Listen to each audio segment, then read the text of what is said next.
Hi all, dear listeners. Welcome to this new episode of my podcast, A Digital Tomorrow.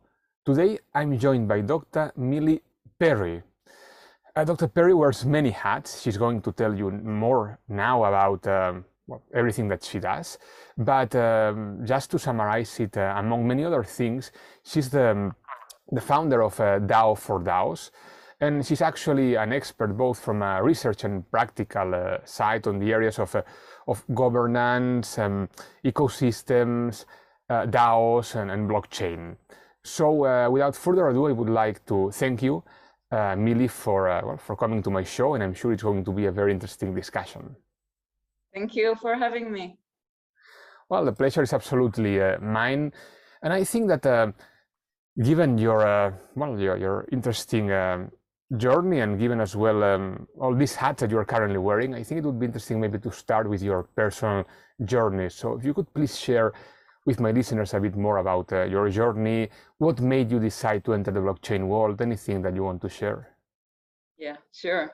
My pleasure. I'm not so sure it's important and interesting, but my background is dealing with blockchain, with the information technology and information science. My main issue 10 years ago was in my first PhD. I dealt with knowledge management. How do you strategically manage the information and knowledge that people gathering through their day-to-day life, especially within an organization.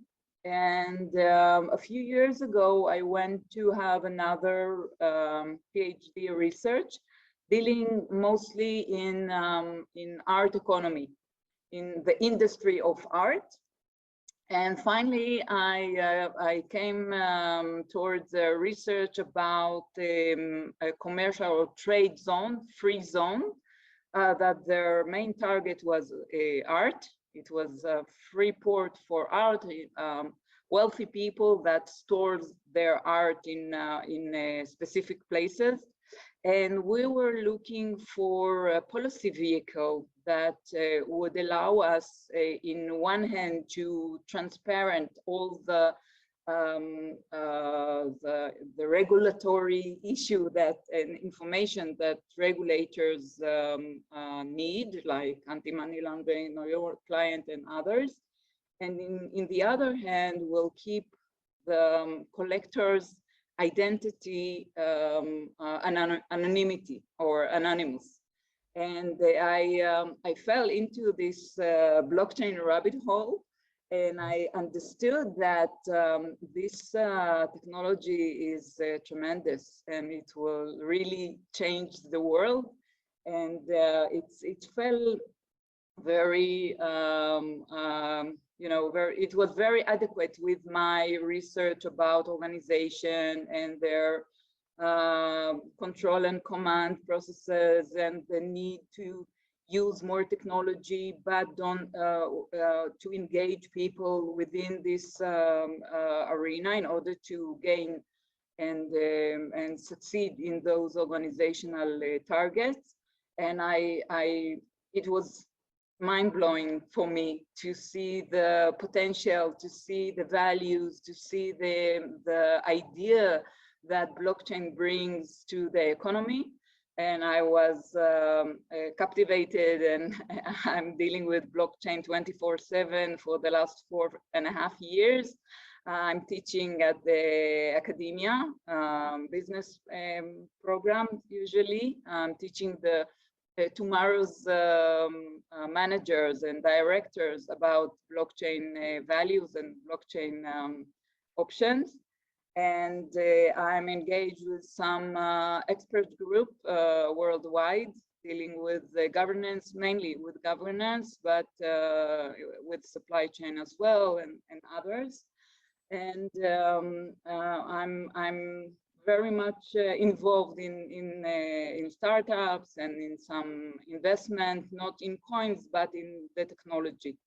So I'm most of my time is dedicated to blockchain. Well, thank you very much for sharing. And before talking about DAOs, and given that you mentioned your work on blockchain, I wanted to ask you a very basic question, which is how can blockchain improve our societies, or what advantages does blockchain offer? Because you said that you spent the last few years working on blockchain, and the blockchain can change the world. So how can it change the world? I can see that the potential of blockchain stretches far beyond and high above the cryptocurrencies issues, and the buzz dealing with trading and profit and this kind of thing. I really believe that blockchain-based future would be somehow changing the arena of economical bodies and economical processes. And especially I can talk about three main issues in which blockchain will change the world, okay, kind of saying. The first one is no more intermediaries. Okay, this is a huge issue politically wise and practically wise. Politically, I mean power, political of power, not in a national wise. Many of the international economies, most valuable industries are stagnant by middlemen whose dedicated cost and timing and regulation. For instance, the global supply chain. Okay, it is lagging years behind the technology standard and a lot of processes that had to be in this industry. Another industry that could be very affected is the advertising industry, for instance. The advertising industry is one of the largest markets in the world, making it an ideal candidate for blockchain technology. In terms of transparency between buyers and sellers, blockchain technology can not only help tackle the inaccurate valuation of processes and products, it could also give both parties a clearer understanding of the pricing and the fee of goods and services. Traffic, for instance, or providing better confidentiality for all parties, for their information, for their data, and minimize middleman involvement and sometimes interrupting in the way, and shortening the time to market and make all the processes more efficient. With blockchain, we can substitute expensive and error-prone intermediaries parties for with an algorithm that most likely won't be mistaken, like a human operator, and will run it more smoothly, all the processes we need. The result is a cleaner marketplace in which we can operate more efficiently, and maybe change or replace conventional models of organizations. Well, I fully agree with you. We're actually discussing this before starting the recording. We discussed the same idea, that blockchain goes far beyond cryptocurrencies, and that's something that I always try to explain whenever I give any webinar on blockchain, because people tend still to relate blockchain just to cryptocurrencies, and of course it's true. We all know why blockchain was invented, and we all know well, how cryptos are turning upside down the well, the world of finance. No, I mean, we all know that, but the blockchain can be applied in many more areas. So I think it's interesting, to hear from you on that regard. Yeah, the financial market is more, the immediate target, right? Or the immediate field that since the blockchain, Bitcoin blockchain, has been created for endorsing or leveraging an economy, specific coin economy or crypto economy. The financial arena is one of the most applicative places that you can embed the blockchain and bring a lot of efficiencies and change a lot of processes. And I think the volatility of cryptocurrencies bring bad reputation to this tool. Okay, cryptocurrency is a tool. It's not as in Bitcoin. It's not an aim at itself.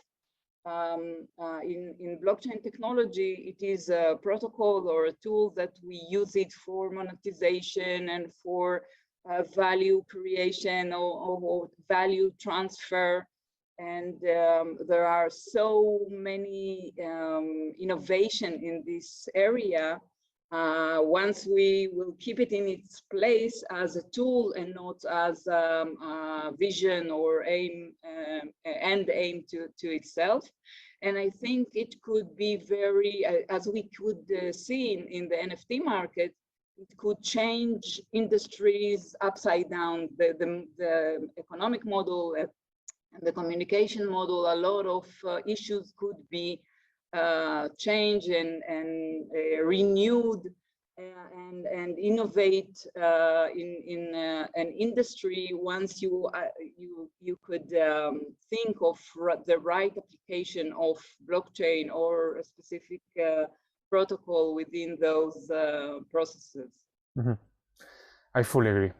And before talking about NFTs, I would like to talk about DAOs, given that, well, as we can see, I mean, we founded DAO for DAOs, and you're an expert in this area. So we covered blockchain on many of my previous episodes as well from different angles, but I never devoted one episode to the idea of DAOs. And given that you are also a DAO evangelist, I would like you, if you can, to please explain to my listeners what's a DAO, and then how does blockchain connect to this idea of DAO?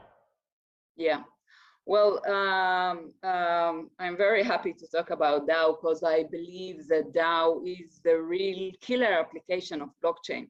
Blockchain brings a lot of values to the economy, the global economy. Some of them are, as we said, about security, some of them about monetization, others dealing with reducing middlemen and so on. Enlarge transparency, for instance, that is in a lot of industry the processes are very vague and people are not aware of the information and do not reach the information in order to make this as a basic trust for transaction. And blockchain bring those activities like peer-to-peer transaction and value exchange and good and very open tools for transferring assets from one owner to the other. And all those benefits of trust and transparency and operating as a community and not top-down command and control, the DAO can benefit from that. The DAO is a community that manages itself. It's a kind of new form of organization that people are gathering and creating a body for implementing some actions, some value, and they are gathering according to their values and not as part of or as an employee within a existing organization. So we're talking about new organization, a new form of organization.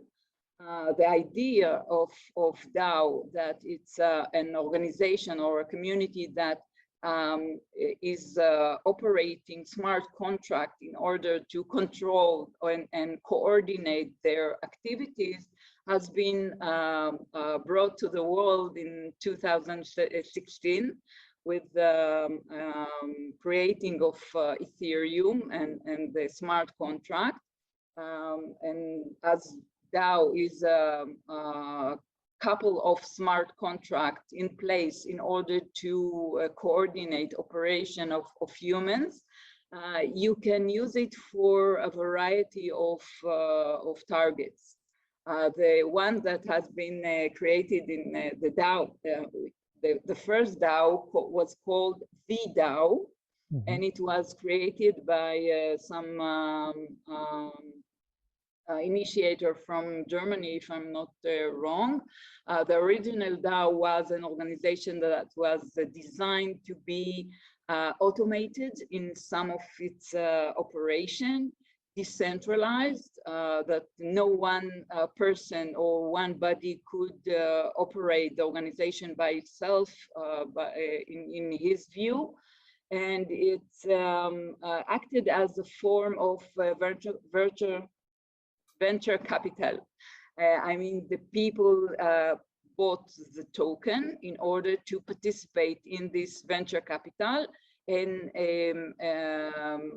together decide which operation or which startups this venture capital will put their budget for.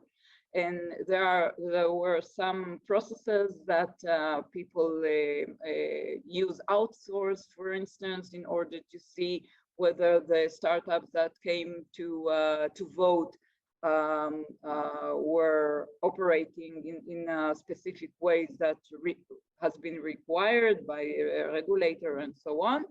And it was based on open source code and without typical management structure as boards or directors or top-down processes. The DAO was not successful because one of the participants found a lacune in the smart contract that allowed him to turn or transfer money from the organization, from the DAO, to a sub DAO. And in this way, he took a lot of money from the DAO, the money that investors put in the DAO. It was a huge issue. They gather a lot of money, and the main issue was that Vitalik Buterin decided to eliminate some of the blocks in order to return the money to the investors. And this was a kind of a trauma because it's brought to light that some people could control the Ethereum network, and it was not decentralized as we thought it was. And over this post-trauma, I could say, no one wanted to deal with DAO or this kind of form of smart contract for the last, I don't know, 8 years. It was like hot potato. No one wanted to think about it. But in the last years, I think the Corona and the NFT craze and a lot of other parameters and criteria brought the idea again, and we looked at it once more, and we thought it is a good idea eventually, even though the first experience was not so successful. And nowadays we have better tools to look at smart contract and verify what their limits are and have some simulators in order to audit the smart contract that in a way that we won't fall in the same loopholes as we did in the first DAO. And I think those days we can see that DAO is adequate with a sentiment of people that are eager to use the blockchain technology for their ideas and to gather together as a community in order to reach some goals and some visions and some values that you can't reach within a standard organization. The DAO is borderless. You can crowd and gather people like mind in the whole world. You don't have to be restricted to your geographical limitation or borders. If I want to preserve trees in the Amazon, I can do it with a huge group of people throughout the global world, and we can gather with the help of those smart contracts and transparent technology of blockchain, and we can monetize some of our processes with the token. For instance, the governance token is very important in DAOs because this is kind of my identity.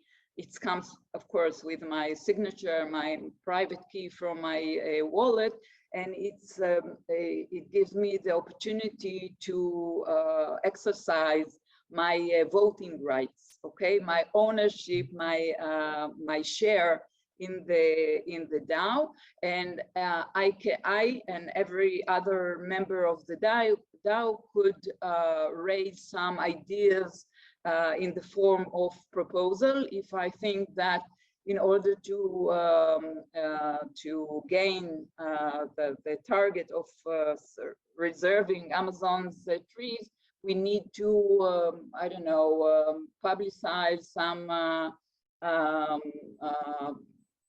advertising into the moon, okay? I can bring this crazy idea, and if it will have enough people that endorse it, and we will vote over this idea with our governance token, if our bylaws created in the way that says over 51% acceptance that of an idea could be applicable.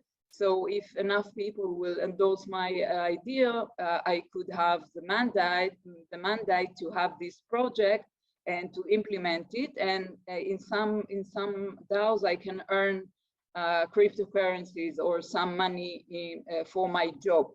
So I could be involved in a few DAOs that are adequate to my vision and to my values, and I wouldn't need to go to work in an organization from 8 to 5 to help other people reach their goals. I could do it for myself. And we can see that the workplace is changing because of the corona and other issues, and a lot of people resign from their position in a regular organization or in old-fashioned organization and create new idea, new startups, new collaboration, new everyone could be entrepreneur. And the DAO is a new tool for entrepreneurship and for innovation. And we could do it with friends in Catalonia and friends in Canada and friends with other places around the world, working as a group within those DAOs and bring value not only for ourselves, but for the world. And this is more agile organization and changing organization and an ad hoc organization. We can see that organization, when they reach their goal or doesn't reach their goal, they can stop working. So we had a few months ago, we had a DAO created for acquiring the United States physical constitution. The United States Constitution had the seven copies, and one of them was in the hands of a private collector. Somehow it's turned into this family, and the person passed away, and they posted in a public process in order to sell it, and a huge amount of people gathered around this story of returning the Constitution to the hand of the citizen of the US, to prevent the document to get into a private hand again, or put in a drawer in a museum or something like that. And the story was very appealing, and a lot of people put a lot of money in order to have this bid in the public auction house, and the only target was to return the Constitution to the hand of the US citizens, and they didn't prevail.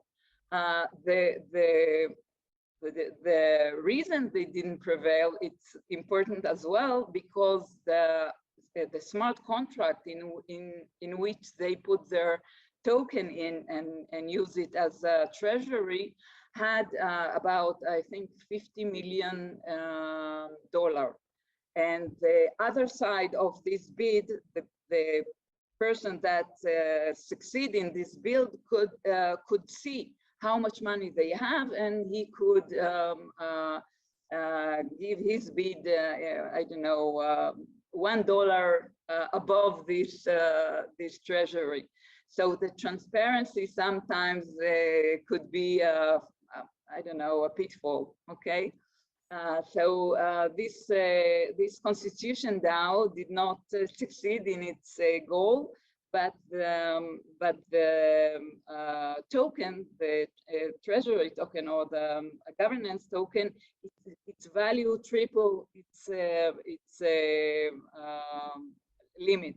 Okay, if I bought my token with, I don't know, 100 pounds or $1,000 or something like that, the token has tripled its value because of the story, because of this publicity and so on.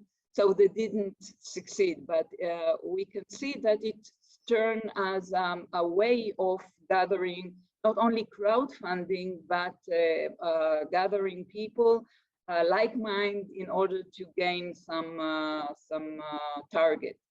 We can see collectors, NFT collectors, that gathers in a DAO in order to crowdfund on not only money but wisdom. If I review some NFTs project, I could be very knowledgeable, but I could review only, I don't know, five projects a month.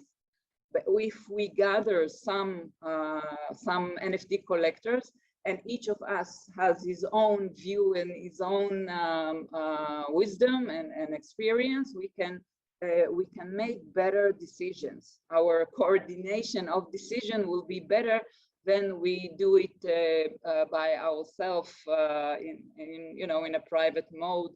And this idea of collective working within a DAO in order to purchase NFT in a wiser way could be some other use case for DAOs. But it is a variety of options, and there are so many targets that DAO can fulfill and help people to crystallize a new form of a programming tool or software or startup for, I don't know, sustainability or any idea you could think of. So it is a new tool and a flat organization and democratic organization. Each of your voting is registered in the blockchain. You have all the provenance of the track and trace of the operation. no one could hide money or put it in the wrong pockets or malpractice their interests. And there are a lot of values that DAO brings to the world. And I think it would be even better once we will have the right tools and the right software we can use. We do have some infrastructure to help us create DAOs, but I'm sure it will be better as we develop it, and a lot of people will use this form of organization. We will have better tools and better operations. Well, I mean, everything you said is very, very interesting. I'm sure that my listeners will learn a lot from DAOs after listening to you. I mean, there are many ideas that I think we could like discuss for longer. I mean, I think that it's very interesting that idea that you mentioned that DAOs managed to overcome that initial bumpy start. No, you mentioned that case of we could Definitely. say fraud.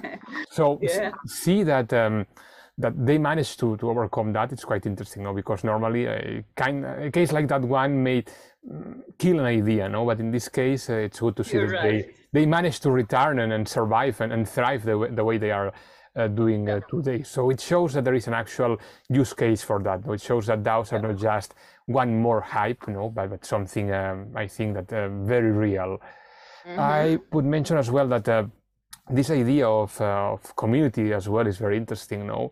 As well as the idea of well, changing to some extent the global economy. You know, you mentioned that case of well, people not needing maybe anymore, no, to work 9 to 5 if they don't want to, because I mean DAOs as well as other digital areas are providing people with the tools, with the means, no, to do something different as long as they want to, and I think that's very interesting as well. And well, before wrapping up our discussion, we still got like around 5 minutes approx. There's like 2 or 3 more quick areas about DAOs that I wanted to cover. First of all, I wanted to ask you about a concept that well, it's all over the media now. It's called DAO tooling. Could you please explain what is DAO tooling? Yeah, maybe I could, if you allow me, I can share screen. Maybe it will be more sure.